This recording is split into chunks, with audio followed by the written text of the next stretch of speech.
बता देते हैं। मैम समझ में आया, बट ये चीज मैम कैरेक्टरिस्टिक स्ट्रेंथ निकालने के लिए था ना? हाँ, ओके। पहले सबको बताओ क्राइटेरिया सबको समझ में आया है या नहीं, अदरवाइज फिर से स्टार्ट करते हैं वहीं से। मैम समझा दीजिए फिर से। मैम फिर से समझा दीजिए। ठीक है बेटा, चलो एक्सेप्टेंस क्राइटेरिया के लिए सबसे पहले टेबल नंबर 11, वो भी मॉडिफाइड वाला कोड खोलो, मॉडिफाइड वाला कोड खोलो जल्दी। उसमें तुम लोग जाओ टेबल नंबर 11 सीरियल नंबर 25 पे।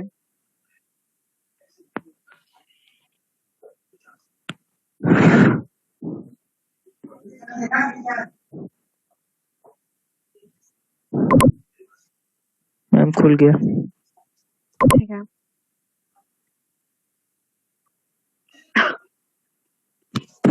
इसमें सबसे पहले देखो कि वो क्या लिखा है, वो समझने की कोशिश करो। पहला क्या दिया है कि M15 या उससे ऊपर के जो भी ग्रेड होंगे कंक्रीट के, उसके लिए ये क्राइटेरिया है। ठीक है, तो M15 से नीचे के लिए नहीं है। ऊपर में क्या लिखा है, mean of the group of 4 non overlapping consecutive test result. एक दिन क्लास में क्या मैंने बोला था कि एक सैंपल में हम 6 या 8 क्यूब ले सकते हैं टेस्ट करने के लिए। मतलब एक बार हमने मिक्स बनाया, वो एक स्पेसिमेन हो गया। ठीक है, उसका भी क्राइटेरिया था कि 1 से 3 वो मीटर क्यूब का होना चाहिए, वो जो मिक्स होना चाहिए। फिर उसमें से क्या था कि हम उसमें से एक स्पेसिमेन, एक सैंपल लिए, और उस सैंपल से हमने क्या किया कि हमने 6 या 8 क्यूब बना लिया। तो इसमें ये बोल रहा है कि हम 8 क्यूब लेके चलेंगे। तो मान लो 1 क्यूब बना रहे, 2 क्यूब, 3 क्यूब, 4 क्यूब, मतलब 8 क्यूब में मैंने क्या अपने मिक्स को भर दिया। तो इसमें बोल रहा है कि mean of the group of 4 non overlapping consecutive test.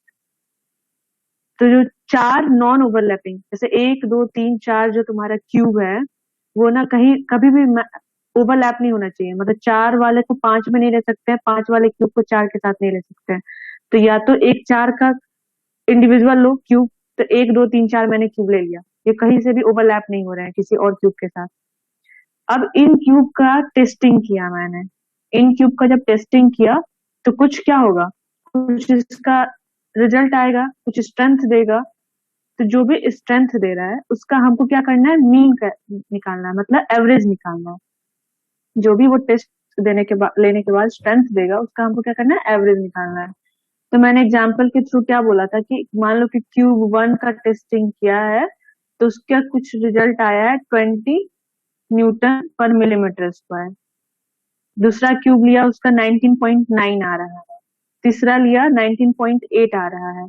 चौथा लिया 20.1 आ रहा है। ये चारों का टेस्ट करने के बाद ये स्ट्रेंथ दे दिया। अब हमको इसका मीन कैलकुलेट करना है। तो इसका एवरेज कैसे करोगे, चारों को ऐड करके डिवाइडेड बाई 4 कर देंगे, तो क्या होगा, कुछ उसका एवरेज आ जाएगा। तो मान लो कि उसका एवरेज हमारा 19.95 आ रहा था। इतना समझ में आया? इतना समझ में आया बेटा? Yes ma'am. ठीक है, तो वो तुम्हारा एवरेज आ गया। अब क्या बोल रहा है कि वो जो एवरेज होना चाहिए, दैट शुड बी ग्रेटर और equal to FCK plus 0.825 into sigma, मतलब स्टैंडर्ड डेविएशन। ठीक है, समझ में आ गया, स्टैंडर्ड डेविएशन।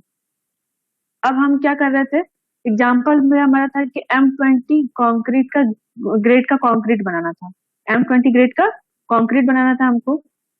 तो यहाँ पे सिग्मा निकालना है, तो उसके लिए हमने ऑलरेडी तुम लोग को 4 बता दिया था।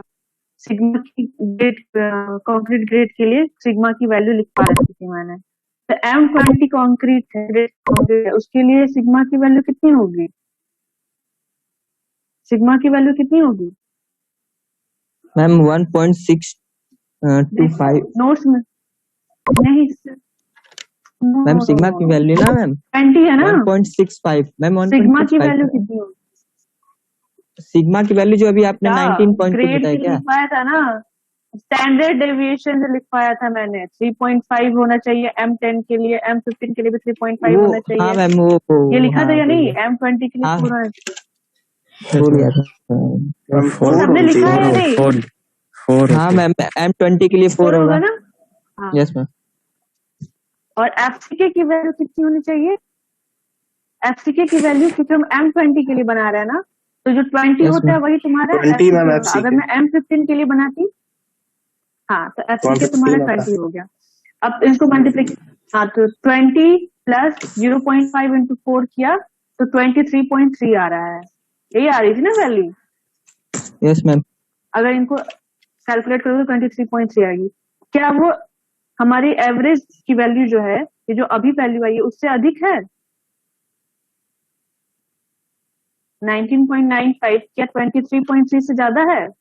यस नहीं। मैम। नहीं ना, नहीं है ना, तो हम नहीं इसको नहीं। यूज नहीं करेंगे। ठीक है, जो हमने टेस्टिंग कर लिया, जो हमारा अब इसका हम इसको मिक्सिंग नहीं कर सकते हम, ये क्राइटेरिया फेल हो गया। अब हम इसके लिए कंक्रीट नहीं बना सकते हैं। तब हम क्या कर देंगे, एक और क्राइटेरिया उसके नीचे देखो, FCK प्लस 3 क्या है? FCK प्लस 3 है, उसी में देखो, कोड में यस देखो नीचे, और FCK प्लस 3 है। तो एक बार इसकी भी टेस्ट, इसमें भी वैल्यू रख के देख लेंगे। तो FCK की वैल्यू कितनी है? 20 और 3 23 हो जाएगा। अभी भी ये क्राइटेरिया फुलफिल नहीं कर रहा है, मतलब ये गलत है, ये हम यूज नहीं कर सकते। अगर हमारी एवरेज की वैल्यू मान के चलो कि 25 आ जाती, एवरेज की वैल्यू 25 आ जाती, ठीक है, जो एवरेज टेस्ट किया और उसका एवरेज निकाला वो 25 आ जाती, तो हमारी दोनों क्राइटेरिया सबको क्या करती, फुलफिल करती। अगर 25 ग्रेटर 23.3 हो जाता तो क्राइटेरिया तो फुलफिल करता ना इसका, ये सही होता। अगर फिर से 25 ग्रेटर देन क्या आता है, 23 आ रहा था, FCK कर रहे थे तो कितना आ रहा था, 23 आ रहा था। और अगर हमारे एवरेज 25 आ रहा है तो 25 ग्रेटर देन 23 करूंगी तो क्या होगा, ये भी क्राइटेरिया फुलफिल करेगा। तो जब हमारा दोनों क्राइटेरिया फुलफिल करता, तो उन दोनों में से जो भी बड़ा होगा, नीचे लिखा है विच एवर इज ग्रेटर, जो भी वैल्यू हमारी आ रही है कैलकुलेट करने के बाद, उन दोनों में से जो भी बड़ी होगी, मतलब कौन सी बड़ी आ रही है, 23.3 न्यूटन पर mm² वाली वैल्यू बड़ी है।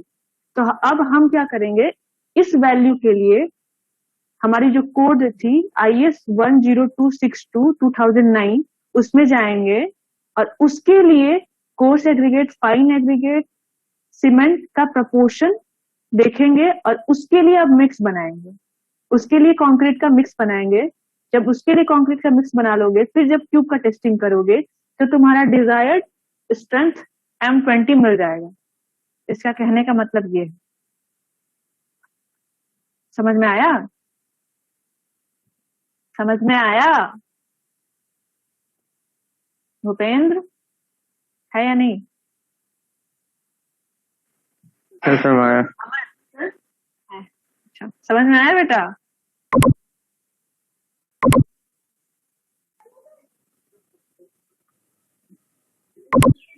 अमन, यस मैम। अमन यस मैम। Yes ma'am. बेटा, हाँ मैम। तो एक क्राइटेरिया हो गया ये। अब दूसरा ये क्राइटेरिया लिख लो, F पहला, F एवरेज ग्रेटर और equal to FCK plus 0.825 into sigma और FCK प्लस 3, FCK प्लस 3, और उन दोनों में से जो भी बड़ा होगा वही वैल्यू लेंगे, विच एवर इज ग्रेटर। दूसरा लिखो ITR, individual test result, ITR दूसरा क्राइटेरिया है, ITR individual test result.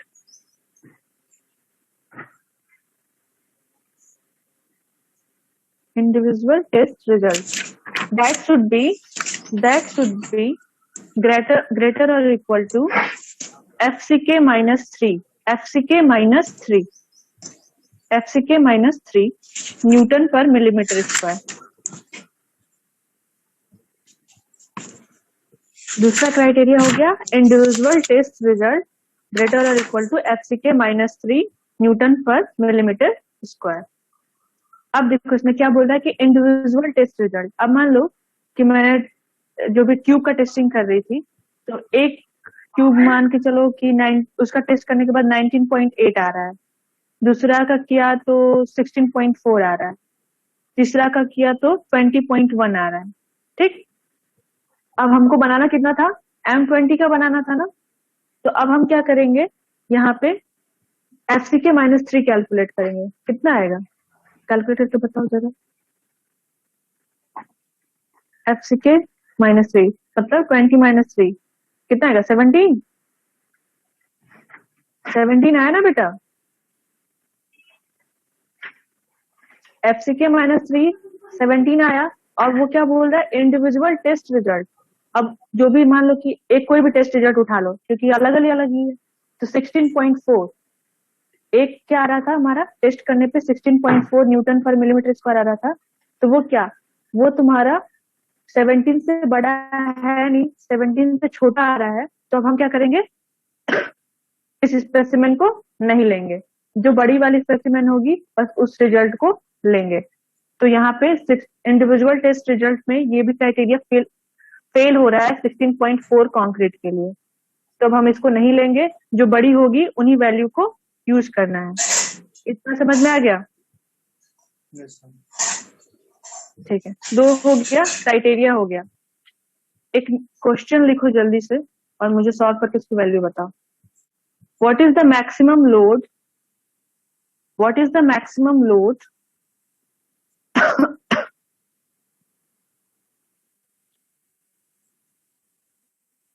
that is you applied, that is applied in ma'am UTM that के बाद क्या बोली थी? universal test, that is you applied, that is you applied in universal testing machine, comma, when you are testing the M20 concrete, the M20 concrete.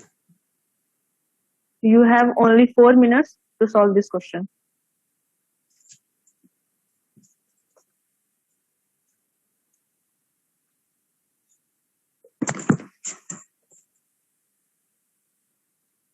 कितना load लगेगा?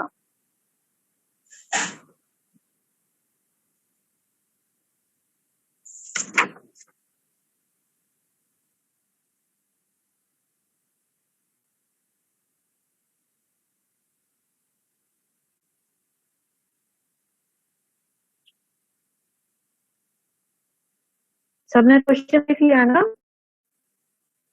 आकाश Gupta,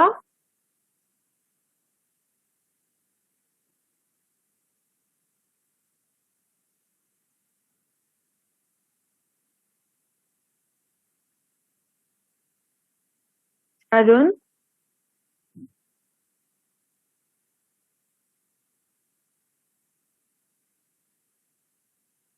Arun,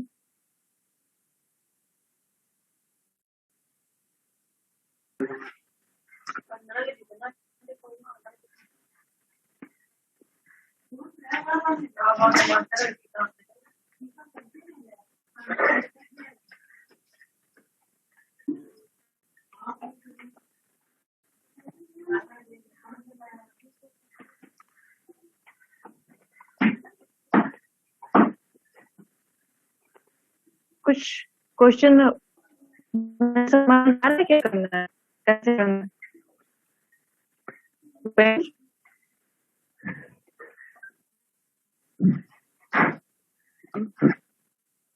Bhupendra, yes ma'am.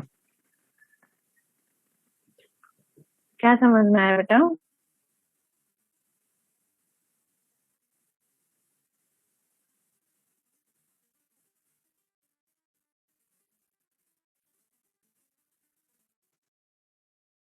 बताओ, बताओ कैसे कैसे आवाज कट रही है मैम, जैसे सांस आवाज कट रही है। पूरा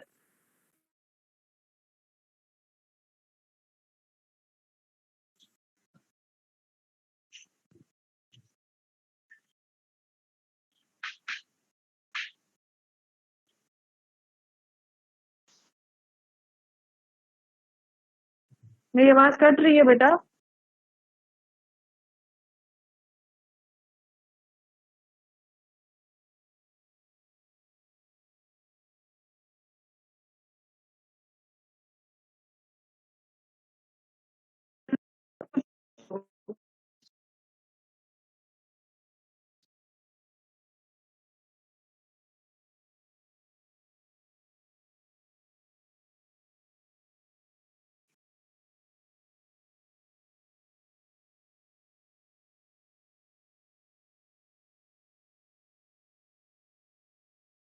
रितम,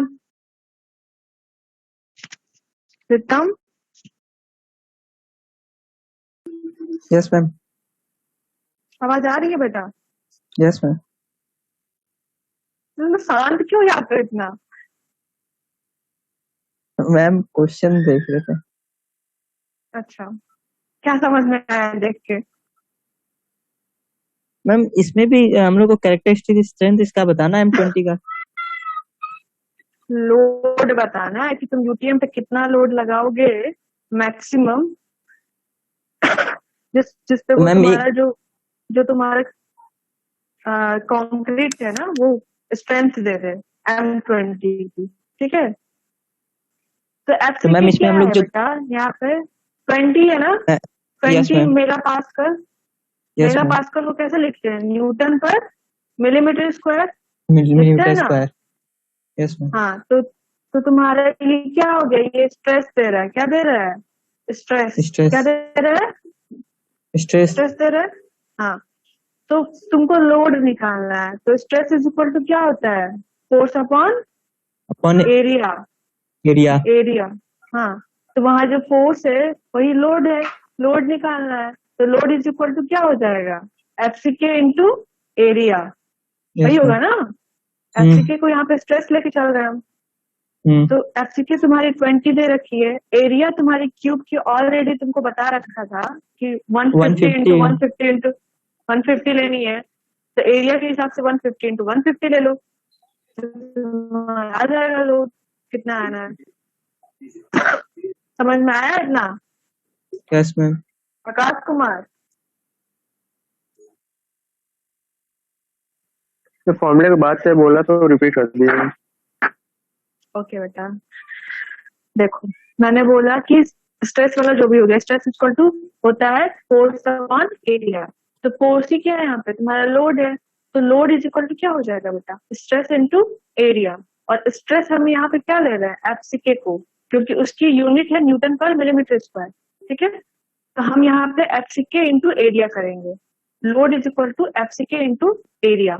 तो एफसीके तुम्हारी 20 हो जाएगी, और एरिया क्या हो जाएगी? जो तुम्हारा क्यूब ले रहे थे, कितने साइज का ले रहे हो? 150 इंटू 150 इंटू 150 150। तो बस, हाँ, तो 150 mm था ना, तो एरिया के हिसाब से बस दो बार उसका मल्टीप्लीकेशन कर दो, 150 इंटू 150 इंटू 20। तो तुम्हारा क्या दे देगा? लोड दे देगा। मैम 6 7 5 4 टाइम्स 0 5 टाइम्स 0 आ रहा है। 20 इंटू 150 इंटू 150 इतना आएगा मैम 20 इंटू 150 150 150 3 टाइम करना है ना उसका। 3 टाइम क्यों कर रहे हो? क्यूब निकाल रहे हो? नहीं ना, एरिया निकालना है ना बाबू, वॉल्यूम तो निकालना नहीं है। ओ तो हाँ 150 यस इंटू मैम। 150 करोगे, दो बार करोगे ना? कितना? सही? 4,50,000। Yes ma'am. हाँ, तो उसको किलो न्यूटन में कर लो, 450 किलो न्यूटन आएगा, किलोमीटर। ठीक है?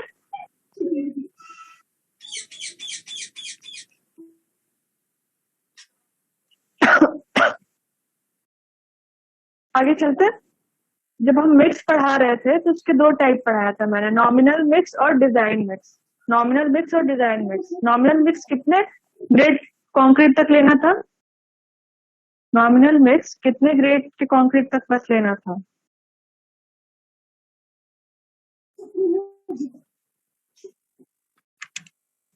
M20 ma'am. M20, ठीक है? तो लोअर ग्रेड ऑफ कंक्रीट अगर बनाना है तो अप टू M20 हम क्या कर सकते हैं? नॉमिनल मिक्स को यूज कर सकते हैं, M20 तक यूज कर सकते हैं, क्योंकि वहां तक का जो ग्रेड होता है वो लोअर ग्रेड का कंक्रीट होता है। और जब भी हायर ग्रेड ऑफ कंक्रीट बनानी है तो हमें क्या करना पड़ेगा? डिजाइन मिक्स करना पड़ेगा। और डिजाइन मिक्स करने के लिए हम कौन सा कोड यूज करते हैं? 10262 2009। 9। कितना समझ में आ गया है? Yes ma'am.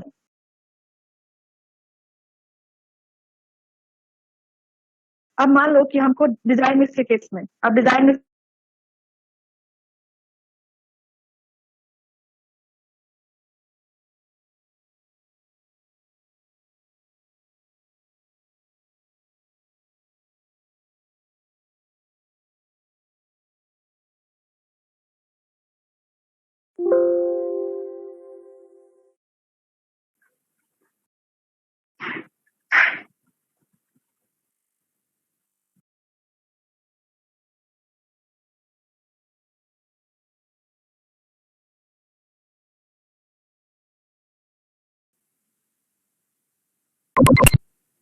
उत्तम। मैम ओके, हम अगर हमको डिजाइन मिक्स के केस में चलते हैं, अगर हमको M25 का कंक्रीट बनाना है अब, तो हमको सीधे सीधे प्रोसीजर बताते चलो, हमको प्रोसीजर बताते चलो।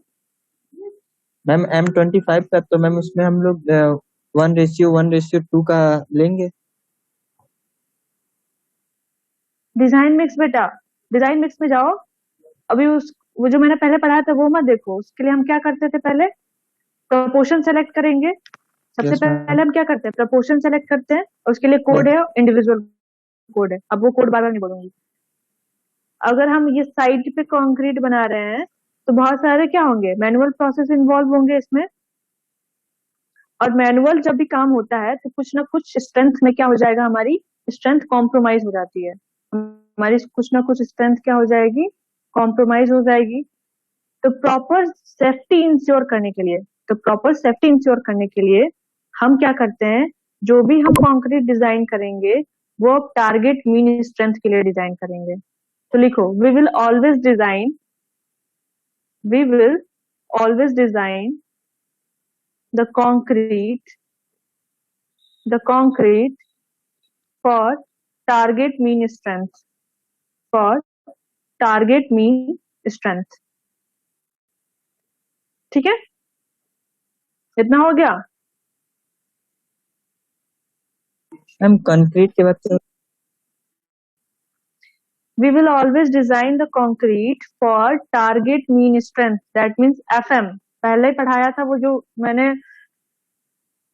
वो क्या बोलते हैं, मैम FCK और FM वाला डायग्राम बनवा के भेजा था ना, FCK वाला, Yes, FM वाला। Yes ma'am. ठीक है, उसमें चलो।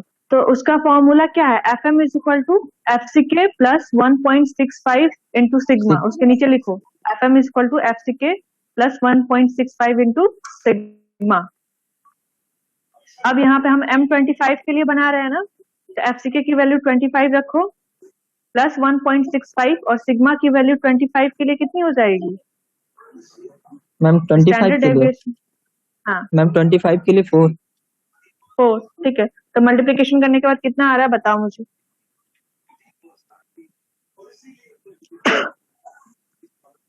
FM की वैल्यू कितनी आएगी? कैलकुलेट करके बताओ।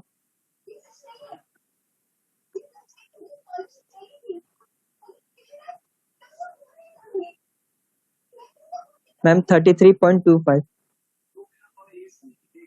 पक्का? Sorry, no ma'am, sorry 44.625। Ma'am 4 रखना है ना, तो 31.6 आएगा ना।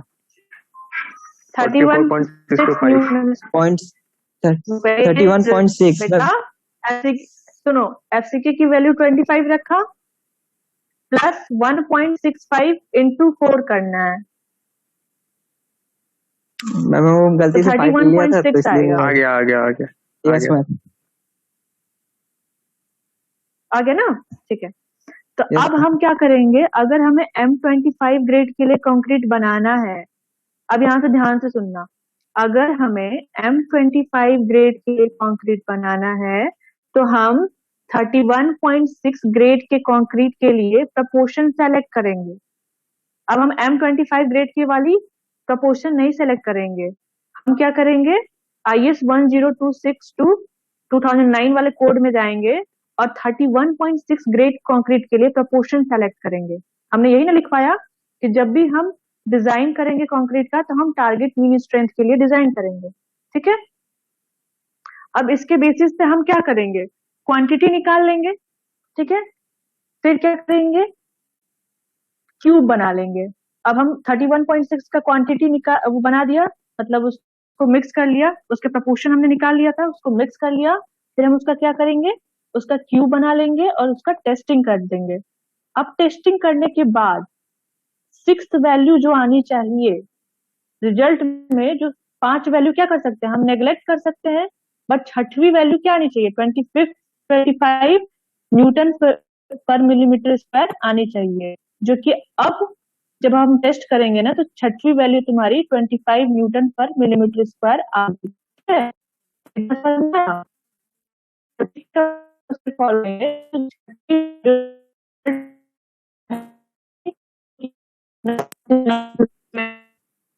मैम आपकी वॉइस कट रही है।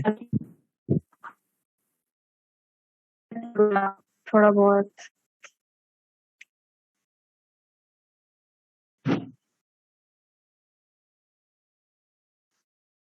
अभी भी हो रही है, ऑब्वियसली होगी, यस मैम। हो रही है ना?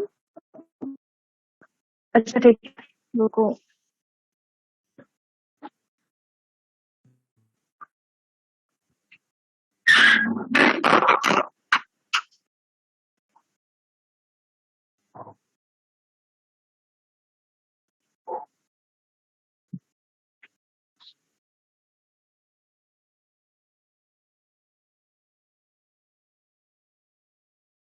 अभी भी हो रही है?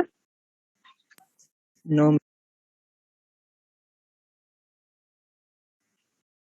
ठीक है, कहाँ थे हम लोग, बताओ जरा मुझे। मैम, आप जो छठवीं वैल्यू बता रही थी उस पे वहां से कटने लगी थी आवाज। ठीक है, तो मेरे कहने का मतलब ये था कि जब हम लोग टेस्टिंग कर रहे थे ना, तो जितने भी स्पेसिमेन बनाया, टेस्टिंग किया, तो 5 रिजल्ट तक हम लोग क्या कर सकते थे, नेग्लेक्ट कर देते थे रिजल्ट, बट छठवीं वैल्यू तुम्हारी एफसीक्यू होती थी, तो वो छठवीं वैल्यू ही तुम्हारी 25 न्यूटन पर मिलीमीटर स्क्वायर आनी चाहिए, जो कि तुम्हारी आ जाएगी अब, ठीक है, जब हम 31.6 ग्रेड ऑफ कंक्रीट के लिए प्रपोर्शन सेलेक्ट करेंगे तो।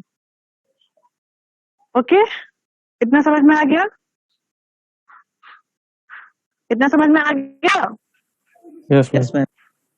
ओके, तो पहला तुम्हारा जो था शॉर्ट टर्म प्रॉपर्टीज, तो लिखवाया था ना कि कंक्रीट की प्रॉपर्टीज में जब हम पढ़ेंगे तो शॉर्ट टर्म पढ़ेंगे, तो शॉर्ट Yes, टर्म में ma'am. पहला हो गया स्ट्रेंथ, दूसरा हो जाएगा modulus of elasticity of concrete, लिखो modulus of elasticity of concrete. Ma'am ये आपने लिखवाया है। अरे उसके अंदर पढ़ना है, वो बस लिखवाया था मैंने। इसके अंदर लिखना।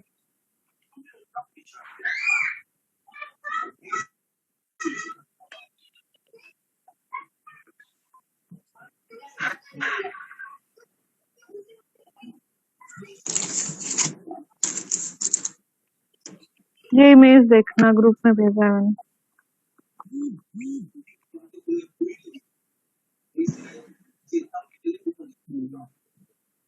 ठीक है, उस इमेज को जल्दी से बनाओ। और अमन बेटा, हमको yes ma'am. Modulus of elasticity बताओ क्या होता है बेटा, सो में पढ़ा रखा है हमने। मैम यही क्या नाम है, यंग्स यंग्स मॉडुलस होती है। हाँ, क्या होती है? होता क्या, इसका नाम लिखिए, stress is directly proportional to strain. Stress is directly proportional to strain, तो यहाँ पे Strain. ई की वैल्यू आ जाती है स्ट्रेस अपॉन स्ट्रेन, नहीं आती है ना? Yes ma'am. ठीक है, हाँ ठीक है। Of modulus E is equal to लिख लेना स्ट्रेस अपॉन स्ट्रेन, और ये डायग्राम बनाओ जल्दी से, अब इसमें हम समझाते हैं तुमको। बन गया।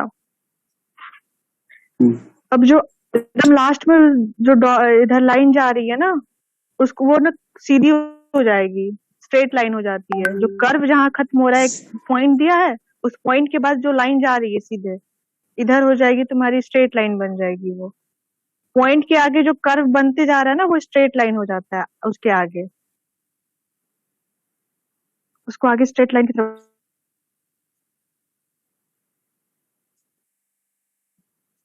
ठीक है।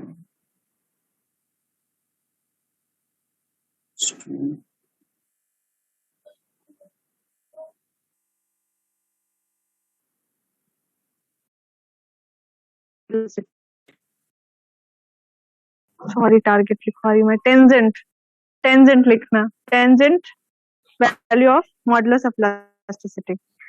अब इसमें क्या करते हैं, जब भी हम मॉडुलस ऑफ इलास्टिसिटी समझते हैं तो हम क्या करते हैं, एक पॉइंट तक क्या होता है हमारा स्ट्रेस और स्ट्रेन क्या होता है, प्रोपोर्शनैलिटी में चलता है, डायरेक्टली प्रोपोर्शनल होता है। उसके बाद क्या होता है वो, उसके बाद क्या होता है,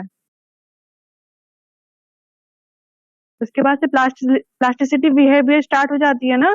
यस मैम। बोलो, ठीक है। तो जैसे जैसे कर्व बनता जा रहा है तो उस कर्व पे जब भी कोई टेंजेंट ड्रॉ करोगे, जब भी कोई टेंजेंट ड्रॉ करोगे, लाइन ड्रॉ करोगे, उसे सटते हुए जाए कोई लाइन उस कर्व से केवल, तो उसके बाद उसका जो स्लोप निकालते हैं, उसका स्लोप क्या हो जाएगा, dy बाई डी एक्स या y बाई एक्स। उसका जब स्लोप निकालोगे तो वो स्लोप ही तुम्हारा क्या हो जाएगा, टेंजेंट मॉडुलस ऑफ इलास्टिसिटी। तो कर्व के किसी भी पॉइंट पे जब हम स्लोप निकालेंगे तो वो क्या हो जाता है, टेंजेंट मॉडुलस ऑफ इलास्टिसिटी। पहला हो गया, ठीक है। दूसरा secant, SECANT, second modulus of elasticity. Second modulus of elasticity, अब देखो जहां पे भी तुम्हारी कर्व खत्म हो रही है, अब कर्व स्टार्ट हुई नहीं, जहां पे कर्व खत्म हो रही है और जहां से वो स्ट्रेट लाइन बन जा रहा है, वो वाला पॉइंट, और जो तुम्हारी ओरिजिन पॉइंट है 0 वाली, वहां से एक क्या करते हैं, लाइन ड्रॉ कर देते हैं, स्ट्रेट लाइन। और वो स्ट्रेट लाइन जो स्लोप बना रही है, उसी स्लोप को क्या कहते हैं हम लोग, सेकेंड मॉडुलस ऑफ इलास्टिसिटी।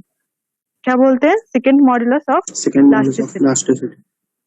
और इनिशियल जो होगा वो तुम्हारा बस ओरिजिन से एक लाइन ड्रॉ करो, मतलब ओरिजिन से कोई लाइन क्या कर रहे हैं, उस जो कर्व बन रहा है, मतलब जो तुम्हारा ग्राफ बन रहा था स्टार्टिंग में ही, तो ओरिजिन से चिपकते हुए एक लाइन टेंजेंट खींच दो, वो जो तुम्हारा स्लोप देगा वो इनिशियल टेंजेंट ऑफ मॉडुलस हो जाएगा। तीसरा पॉइंट जो होता है initial tangent modulus of elasticity, initial tangent modulus of elasticity. हाँ, ये 3 पॉइंट हो गया। आज के लिए इतना ही रखते हैं, क्लास वैसे भी ओवर हो जाएगा। Okay, thank you.